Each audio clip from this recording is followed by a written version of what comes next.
Mas há um Deus nos céus que revela os segredos. Ele revelou o que vai acontecer no fim dos dias.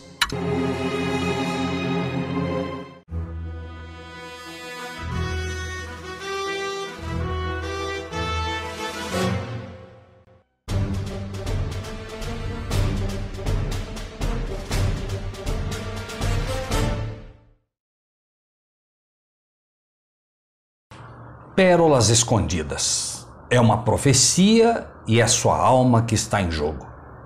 E 7 mulheres naquele dia lançarão mão de um homem dizendo: nós comeremos do nosso próprio pão e nos vestiremos do que é nosso. Tão somente queremos ser chamadas pelo teu nome. Tira o nosso opróbrio. Isaías 4:1. Vivemos uma época sem precedentes. Se já houve um tempo em que as igrejas aproximavam de fato as pessoas de Deus, de Cristo e da verdadeira palavra, este tempo com certeza passou.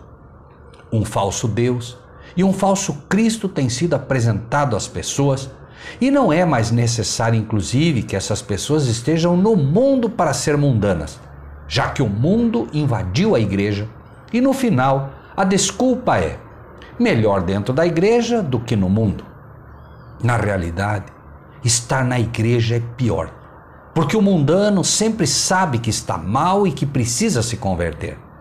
Mas o que está na igreja, imagina estar seguro quando em realidade está em condição muito pior do que o que está no mundo.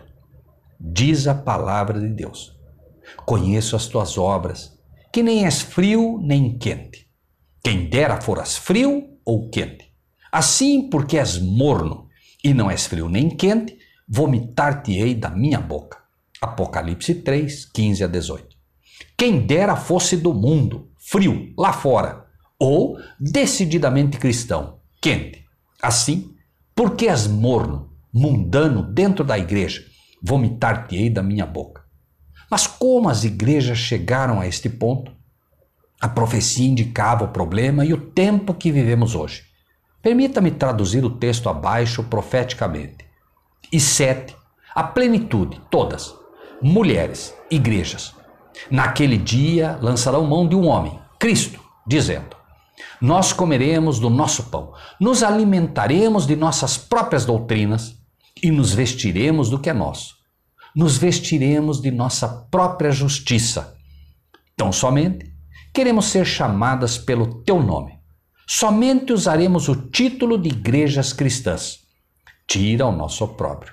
Isaías 4. As igrejas hoje preferem pregar suas próprias doutrinas do que a verdade.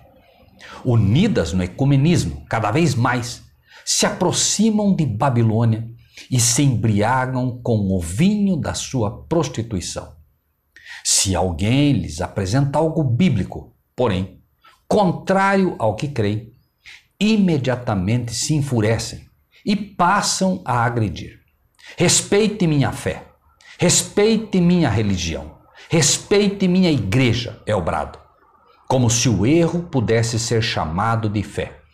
Doutrina do arrebatamento secreto, inferno católico, domingo como dia de guarda, trindade, unicismo e outras doutrinas puramente humanas são defendidas com unhas e dentes por professos cristãos que, enganados ou não, preferem comer do próprio pão da igreja do que alimentar-se do pão da vida.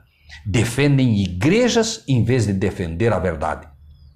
Como os católicos que recebem na boca a hóstia, como a dizer, queremos ser alimentados como crianças na boca, do que buscar por nós mesmos e aprender com Deus. Também esses recebem o pão mastigado pelo pastor, como doutrinas de homens contra os preceitos de Deus. Repete-se o brado antigo: Moisés, fala tu conosco e te ouviremos, e não fale Deus conosco para que não morramos. Ao ouvir algo da palavra que difere com o que aprendeu, arremata: deixa eu consultar o meu pastor. Triste realidade das igrejas e crentes de hoje, que não obstante preferir suas doutrinas próprias, ainda se acham justos. Nos vestiremos do que é nosso. Vestidos com sua própria justiça, acham-se bons e, portanto, no direito de julgar aos que bebem ou fumam, como se estes pecados fossem piores que o pecado da justiça própria. O crente se acha justo aos seus próprios olhos. Batizado na igreja, diz: sou bom, não mato, não roubo, etc, etc, etc. Este é o fariseu, o fumante ou o bêbado. É o que reconhece seu pecado e sua condição. Qual dos dois desce justificado para casa? É tempo de escolher. Tenho minha religião, diz um membro da igreja, como se houvessem várias religiões. Religião existe uma só. Uma só. Vem do termo religar. O homem peca em Adão, separa-se de Deus, e em Cristo o homem irá novamente religar-se a Deus. Um membro que irá novamente fazer parte do corpo de Cristo. Existe um só Cristo, um só religar, portanto, ou religião. As igrejas institucionais de hoje, todas, com seus líderes e pastores, não querem membros, porque o membro pensa, o membro estuda, o membro questiona e o membro detecta o falso pastor e a falsa doutrina. Os pastores e as igrejas querem prosélitos e, quando o encontram, o que fazem? A Bíblia adverte claramente: ai de vós, escribas e fariseus hipócritas, pois que percorreis o mar e a terra para fazer um prosélito, e depois de o terdes feito, o fazeis 2 vezes mais filhos do inferno do que vós. Mateus 23:15. É hora de decidir e agir. Nosso mestre foi para a cruz porque teve a coragem de questionar a instituição eclesiástica, o sistema, os sacerdotes, fariseus e saduceus, líderes da igreja. Ele é o nosso exemplo. E você? Pense nisso. É sua alma que está em jogo.